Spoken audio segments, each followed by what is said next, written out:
Il fallait donc diagnostiquer tout ceci et vérifier que ce qui est dit dans les rapports correspond aux pièces que nous avons obtenues, que ce qui a été fait correspond à ce qui avait été défini. Donc j'entends le budget, la liste des activités qui ont été menées, les personnes qui ont eu à se déplacer en Afrique du Sud. Donc il fallait vérifier tout cela. Donc quand on a commencé les vérifications, on peut dire qu'on a constaté qu'il n'y avait pas véritablement eu une procédure pour appréhender, je dirais, les différentes tâches. On a constaté aussi qu'il y avait eu une confusion dans les fonctions, les tâches, les rôles. Finalement, en fait, tout le monde avait fait, je vais dire tout, et donc c'était assez complexe. Donc il fallait circonscrire notre travail, et donc nous l'avions circonscrit, au niveau des ressources, c'est-à-dire les recettes qu'ils ont obtenues pour effectuer donc toutes les dépenses. Donc au niveau des recettes, nous avons cherché à comprendre la véracité, l'exactitude et l'exhaustivité de ces recettes. Est-ce que ce qu'on nous dit avoir recouvré, est-ce que c'est complet? Est-ce que ça correspond à véritablement les pièces que nous avons? Donc concernant les dépenses, c'est quasiment la même démarche, mais il faut se demander si telle ou telle dépense est véritablement effectuée pour la CAN. Est-ce que c'est une dépense qui rentre dans le cadre de l'organisation, la préparation, la participation du Togo à la CAN 2013? Est-ce que ces dépenses sont exactes? Est-ce qu'elles sont exhaustives, c'est-à-dire est-ce qu'elles sont complètes? Et surtout, est-ce qu'elles sont conformes aux tâches qui étaient définies et le budget qui était attaché? Donc, à la fin des deux opérations, évidemment, qui dit recettes, qui dit dépenses, dit compte bancaire, dit caisse. Donc, on a recherché à savoir comment toutes ces opérations ont été transcrites dans les livres de la caisse de la CAN 2013, dans les livres de la banque, c'est-à-dire du compte bancaire de la CAN 2013. Est-ce que les personnes qui ont eu le pouvoir de signer sur ces comptes sont les personnes autorisées? Est-ce que les opérations effectuées sur ces comptes sont identifiables? Est-ce que ces opérations ont été effectuées pour les besoins de la CAN?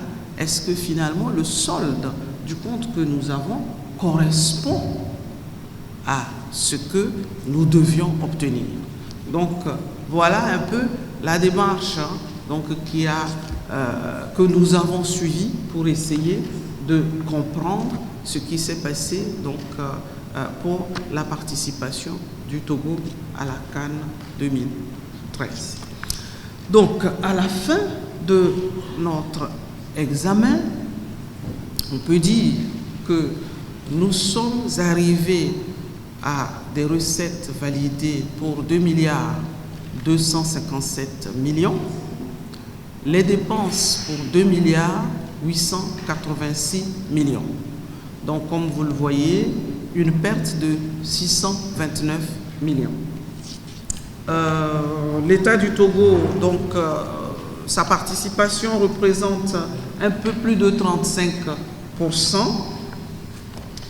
Après les dons, au niveau des dons, on a isolé les dons des membres du gouvernement, 107 millions.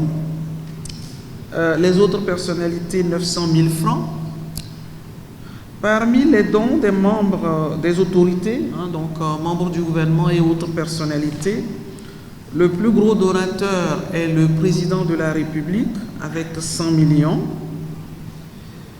Après, vous avez les dons des établissements et sociétés publiques, donc les sociétés d'État, 251 millions, ça représente donc 11%, et parmi ces sociétés, nous avons Togo Cellulaire avec 75 millions, le port autonome de Lomé et la Lonato sont à 25 millions donc chacune, donc des deux sociétés. Pour ce qui concerne les établissements privés, 68 millions en tout, avec Ebomaf, le principal contributeur, avec 30 millions. Puis les institutions internationales, avec 33,5 millions. La plus grande donatrice, c'est l'UMOA, avec 30 millions. Donc, 800 millions pour l'État, 463 millions pour les personnalités et autres dons, donc vous avez compris. Pour ce qui concerne les activités diverses de mobilisation de fonds, pardon? Non, je vais y arriver. Puisque monsieur le ministre me demande les particuliers. Bon, c'est vrai, les particuliers, c'est 2,6 millions, 2,6 millions. Et donc, c'est plusieurs petits montants qui ont donné ça. Donc, pour les activités diverses de mobilisation de fonds, le comité de mobilisation a pu donc mobiliser 18 millions. Les 18 millions sont composés de 5,4 millions pour le gala. Donc un gala avait été organisé, un dîner de gala à l'hôtel Sarakawa. Un match amical Togo-Niger qui a permis de mobiliser 3,9 millions. Des jeux SMS ont été initiés, ça a donné 363 000 francs. Et d'autres recettes, notamment un reliquat des fonds de la mise au vert des éperviers au Ghana, 8,7 millions. En ce qui concerne les ventes d'espaces publicitaires et le sponsoring, comme je vous l'ai dit tout à l'heure, c'est 117 millions. Et là, c'est Togo Cellulaire, donc, qui a été le sponsor officiel avec 100 millions. Bon, après, il y a eu de petits contributeurs, comme la société CCT avec 1 million, etc. Et puis, les opérations spéciales. Donc, les opérations spéciales, vous vous rappelez, donc, elles concernaient la téléphonie, elles concernaient donc les cimentiers, le port autonome de Lomé et les conteneurs. En ce qui concerne la téléphonie, il y a Move Togo qui a mobilisé 151 millions, Togo Télécom 29 millions, Togo Cellulaire 355 millions. Les cimentiers à qui nous avons adressé donc des courriers nous ont dit qu'ils n'ont pas participé. En fait, ils n'ont même pas répondu à nos courriers. Donc c'est à l'intérieur qu'ils nous ont dit nous, on n'a pas participé à cette opération, on n'était pas d'accord. Donc le port autonome de Lomé, 231 millions. Manuport, jusqu'aujourd'hui, n'a rien déclaré. Et puis Togo Terminal, 55 millions. Donc, comme vous le savez, l'Afrique du Sud utilise comme monnaie le rand. Donc, nos francs CFA convertis en rand pour les paiements a permis le Togo d'engranger 35 millions de gains de change. D'accord? Donc, c'est tout cela qui donne les 2 milliards 257 millions. Mais il est important que nous précisions ceci. S'agissant justement de ces recettes, comment nous sommes arrivés à déterminer ce montant, nous l'avons déjà souligné dans la démarche méthodologique que nous avions adoptée, mais nous avons été suffisamment limités dans nos travaux par le manque de l'absence des procédures. Et l'absence des procédures, on peut résumer ça comme ceci. Par exemple, quand quelqu'un vous donne de l'argent en espèces et que moi, contrôleur, je viens contrôler, je dois pouvoir vérifier que c'est Alpha qui a donné 100 francs. Je dois pouvoir appeler Alpha pour m'assurer que oui, Alpha, moi j'ai donné 100 francs. Ça veut dire quoi? Ça veut dire que la pièce justificative de ces 100 francs doit me permettre de remonter à Alpha, donc l'origine, donc l'identification de monsieur Alpha. Donc, il se fait que la plupart des informations étaient dépouillées de ces données pour identifier les donateurs. Donc, à part les personnalités, donc pour le reste, c'était difficile. Il n'y avait pas de registre non plus. Donc, ça fait qu'au niveau des recettes espèces, ça a été difficile. Pareil, comme je le dis, pour les versements sur les comptes bancaires, on n'a pas pu obtenir les avis de versement des donateurs non plus. Donc, ce sont ceux qui ont donné les chèques. Si on a eu la présence d'esprit de photocopier le chèque, qui nous a permis de dire oui, ça, ok, c'est fait, ou voilà. Donc, la plupart du temps, les gens qui le faisaient n'ont pas véritablement compris. Ils avaient des carnets, mais ils enlevaient le reçu qu'ils donnaient au donateur et sur la souche, il n'y avait rien. Donc, on ne peut pas savoir qu'est-ce qui s'est passé exactement.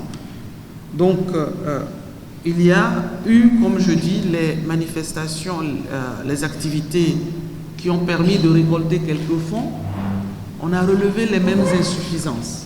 On a des tickets, des carnets, mais sur les carnets, il était difficile de se retrouver. Et même parfois, bon, les documents étaient un peu partout, donc voilà un peu. Donc, par exemple, le montant de la mise au vert à Accra, bon, c'est quelqu'un qui apporte un reliquat pour dire, en fait, il a fait plus de dépenses que ce qu'il était censé faire avec l'argent qu'on lui a donné.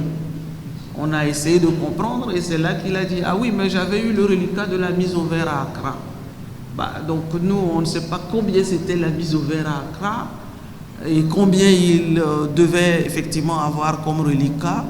Donc voilà un peu toutes ces limites qui nous ont empêchés, je dirais, d'aller en profondeur pour dire véritablement les recettes recensées sont exhaustives. Donc nous ne pouvons pas confirmer qu'elles sont exhaustives, c'est ce que nous avons dit. Donc en ce qui concerne les dépenses, j'espère que je vais avoir plus de chance pour les liens, d'accord? Parce que comme il faut sortir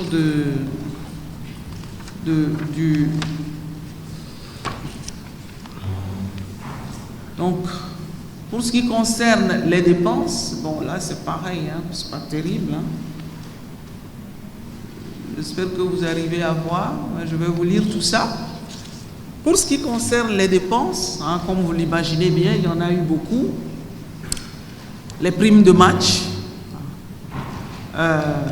les hébergements et restaurations, puisque vous savez que les éperviers ne sont pas partis seuls en Afrique du Sud. Ils sont partis avec des délégations togolaises, les supporters, hein, donc pour animer les troupes et tout ça.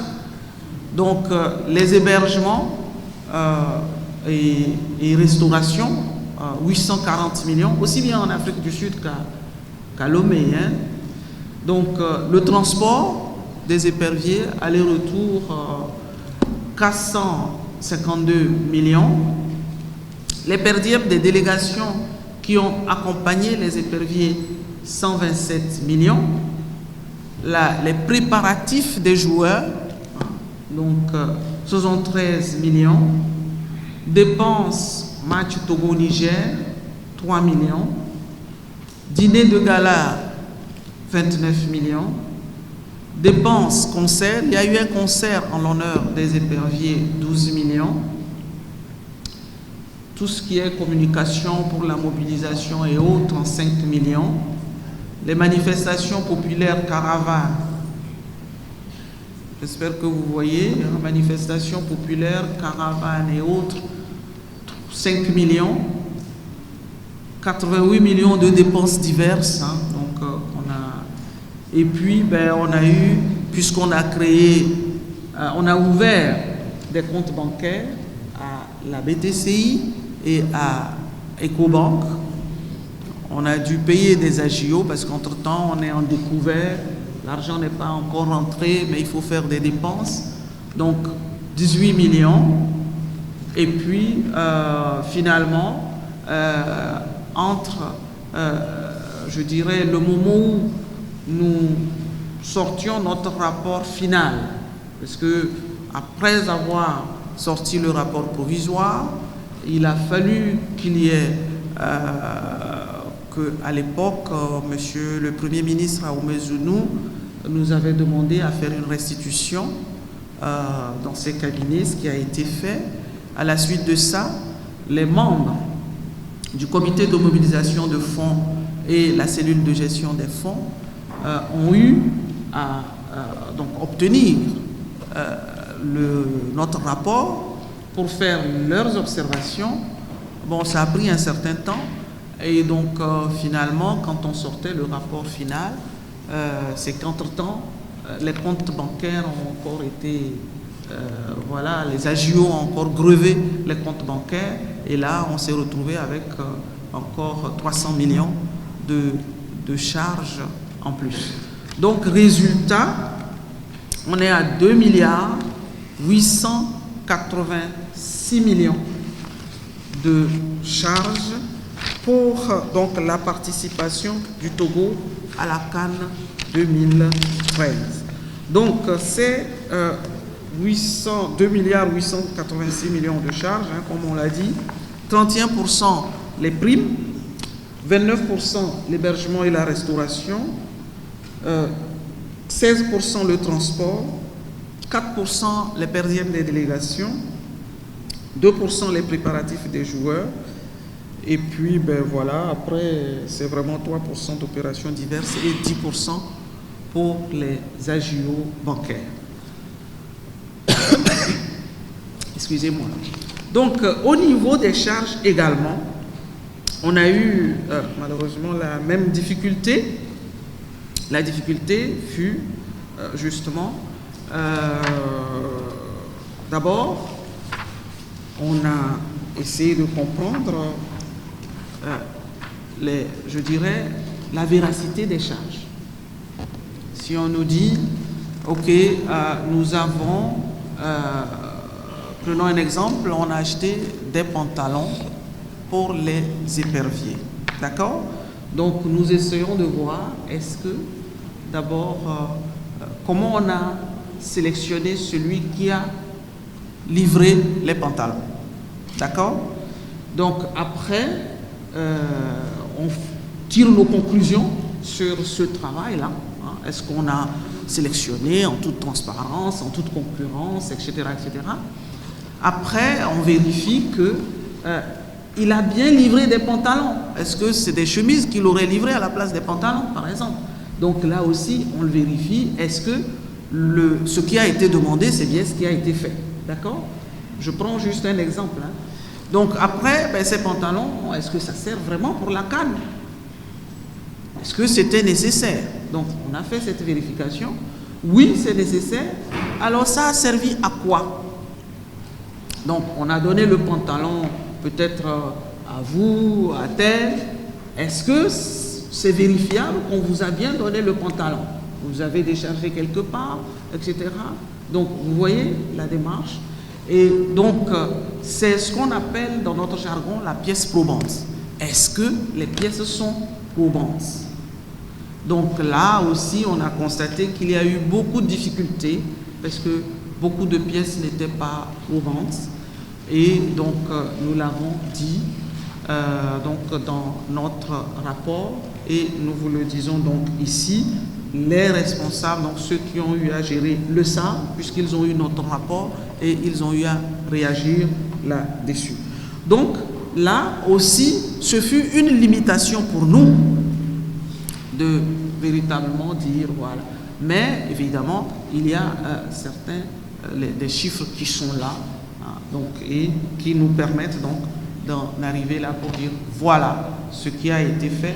Évidemment, quand on n'arrive pas, la pièce n'est pas probante et tout, on ressort ces éléments, mais néanmoins on dit si nous acceptons, c'est l'hypothèse, voilà ce que ça donne. D'accord? Donc, on revient sur notre diapo. Donc, à la fin de la CAN 2013, enfin, avant d'arriver à la fin, donc je poursuis. Donc, nous avons, comme je l'avais dit, donc vous avez vu 2,257 milliards de recettes, 2,886 millions de charges. Ça fait une perte de 629 millions. Voilà la perte, le déficit CAN 2013, 628 millions 968 737 francs. Alors, logiquement, sur les comptes bancaires, la gestion des comptes bancaires, comme nous l'avions dit tout à l'heure, c'est que chaque opération, on doit la retrouver sur le compte bancaire ou à la caisse. De toute façon, si c'est à la caisse, elle remonte au compte bancaire. D'accord? Donc, ça veut dire que si j'ai un déficit de 629 millions, c'est ce que je vais retrouver sur le compte bancaire. Alors, sur les comptes bancaires réunis, y compris la caisse, en fait, la réalité, c'est qu'ils n'ont pas tenu vraiment de registre de caisse. Donc, ça veut dire que ce sont les deux comptes bancaires qui doivent nous donner la situation des opérations de la CAN 2013. Donc, sur les comptes, nous avons 797 millions. Les 797 millions rapprochés à la perte, on a 168 millions d'écart. Et au moment où nous finalisions notre rapport, il y avait 35 millions de dépenses qui n'étaient pas encore payées. Et il y avait 40 millions de recettes qui n'étaient pas encore perçues. Donc, c'est tout à fait normal qu'on corrige, d'accord, la situation de trésorerie avec. En fait, on est en train de définir le gap du fonds de roulement, d'accord, le gap issu donc de toutes ces opérations. Donc, quand on fait les corrections, on arrive à 164 millions. Et ce chiffre, c'est exactement celui auquel on arrive quand on prend les charges, quand on prend les produits et qu'on dit, ok, on fait l'hypothèse que tout est juste, on arrive à ces montants-là, on dit, non, ces montants ne devraient jamais être payés. Donc, ces montants doivent absolument être remboursés. Donc, il s'agit de Jet Aviation Group. C'est effectivement l'avion qui était censé ramener l'équipe togolaise, donc les personnes qui avaient fait le déplacement en Afrique du Sud, au Togo. Il y a 42 millions perçus indûment par Ndola Logistique. C'est la société qui s'est chargée de la logistique, c'est-à-dire l'accueil des éperviers et des délégations togolaises en Afrique du Sud, l'accueil, l'hébergement, la restauration, le convoiement, même l'entrée dans les stades pour suivre les différents matchs. Donc c'est Ndola Logistique. Et puis il y a des éléments mineurs, Hôtel Palm Beach, qui par exemple, quand Jet Aviation Group n'est pas arrivé et que c'est SRS Aviation qui a récupéré les Togolais pour les ramener au Togo, Cette équipe de ce vol, l'équipe de ce vol a été hébergée à l'hôtel Palm Beach et donc 3 millions avaient été déposés, donc un dépôt de 3 millions. Mais à la fin, quand nous avons fait la situation des factures, c'est que Palm Beach devait rendre 330 000 francs et personne n'avait regardé pour réclamer ce montant. La Belle Prince, donc c'était la société qui a estampillé les t-shirts et autres pour cette opération, qui devait rendre 2,5 millions. Donc il y a eu un double paiement quelque part. Et puis, quand on finit tout ça, on voit qu'il y a 41,6 millions de montants. Et donc, forcément, ça veut dire que celui qui a géré les fonds, s'il n'arrive pas à justifier, donc ça devient un peu sa responsabilité, n'est-ce pas? Donc, nous avons quand même constaté après ces travaux, qu'il y a eu des pertes qu'on aurait pu éviter si on était mieux organisé. Donc c'est par exemple sur Ethiopian Airlines que tout le monde doit connaître. Donc il y a eu des billets d'avion achetés non utilisés parce que pour X raisons les gens sont arrivés en retard ou etc. Satguru pareil. Finalement même tous ceux qui étaient en Afrique du Sud avaient un billet d'avion pour rentrer à Lomé. On ne les a pas utilisés non plus. On a cherché un avion, Jet Aviation Group, qui n'est jamais arrivé, puis SRS Aviation. Donc en fait tout ça là, ça a donné 263 millions de dépenses qu'on aurait vraiment pu éviter. Donc à la fin de cette opération, donc notre rapport est clair. Nous avons dit que nous ne pouvons pas nous prononcer sur, je dirais, l'exactitude de la gestion des fonds et des comptes bancaires de la CAN 2013 parce qu'il y a eu beaucoup d'insuffisances, il y a eu beaucoup de limitations et que ce qu'on vous donne là, c'est vraiment ce que nous avons réussi à relever.